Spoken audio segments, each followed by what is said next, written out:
So hello guys, welcome to unlucky bug hunter. So இன்னைக்கு நம்ம என்ன ரிப்போர்ட் பார்க்க போறோம்னு பார்த்தோம்னா அண்ட் அன்லோன் Linux secret the turn SSRF to OS command injection. அதான் இன்னைக்கான டாபிக். நான் லிங்க் வந்துட்டு டிஸ்கிரிப்ஷனில் கொடுத்துருப்பேன், நீங்கள் வேணா போய் எக்ஸ்ப்ளோர் பண்ணிக்கலாம். So coming inside the report, இதான் ரிப்போர்ட் டாபிக் அண்ட் அன்லோன் Linux secret the turn SSRF to OS command injection.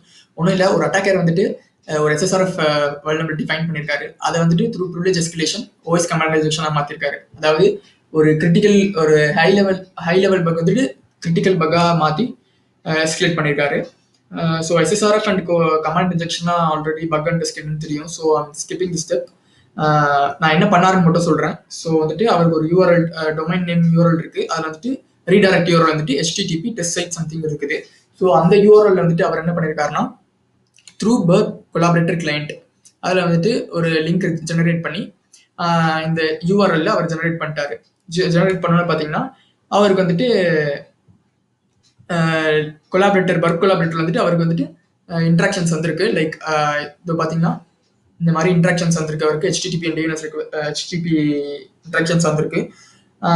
So வந்துட்டு அவர் என்ன பண்ணியிருக்காருன்னா, ஸோ SSRF அதிலே நிறுத்தாமல் அவர் வந்துட்டு OS கமாண்ட் இன்ஜெக்ஷன் ஃபைண்ட் பண்ணியிருக்காரு. எப்படின்னு பார்த்தீங்கன்னா collaborator.net முடிஞ்சோன்னே அது பக்கத்துலேயே வந்துட்டு ஒரு கொஸ்டின் மார்க் மாதிரி போட்டு who am I அப்படின்ற ஒரு கமாண்ட் எக்ஸிக்யூட் பண்ணியிருக்காரு. அது வந்துட்டு who am I-ன்னொன்னே அது வந்து அப்பாச்சி அப்படின்னு சொல்லியிருக்கு.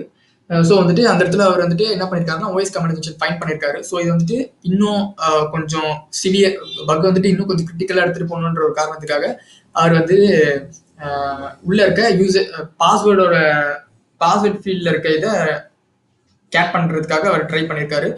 ஸோ அதான் நெக்ஸ்ட் ஸ்டெப்பு, etc/password. இந்த இடத்துல பார்த்தீங்கன்னா பாஸ்வேர்ட்ஸ் அண்ட் யூசர் நேம்ஸ்லாம் இருக்கும். ஸோ அந்த கமெண்ட் கொடுத்தோன்னு பார்த்தீங்கன்னா அவருக்கு வந்துட்டு 400 ரிக்வெஸ்ட் வந்திருக்கு. டேரெக்டாக அது எக்ஸிக்யூட் பண்ண முடியல. ஸோ அவர் வந்துட்டு பைபாஸ் பண்ணுற டெக்னிக்காக இதெல்லாம் ட்ரை பண்ணியிருக்காரு. லைக் கேட் இந்த மாதிரி ட்ரை பண்ணாரு. லாஸ்ட்டாக வந்துட்டு என்ன ஒர்க் ஆச்சுன்னா கேட் இது இந்த கமாண்ட் தான் ஆக்சுவலி அவருக்கு எக்ஸிக்யூட் ஆகி உள்ளே இருக்க பாஸ்வேர்ட்ஸ் அண்ட் யூசர் நேம்ஸ் எல்லாமே அப்படி எடுத்து காமிச்சிருக்கு. ஸோ நானும் இந்த மாதிரி இப்போ தான் ஃபஸ்ட்டு கேள்விப்படுறேன். It's nice. ஸோ உங்களுக்கும் நீங்கள் SSRF வல்னரபிலிட்டி ஃபைண்ட் பண்ணிங்கன்னா அதை சேஞ்ச் பண்ணி ஒரு OS கமாண்ட் இன்ஜெக்ஷனாக மாற்றுங்க. பக் வந்துட்டு definitely it will be critical. Give it a try guys. So thank you.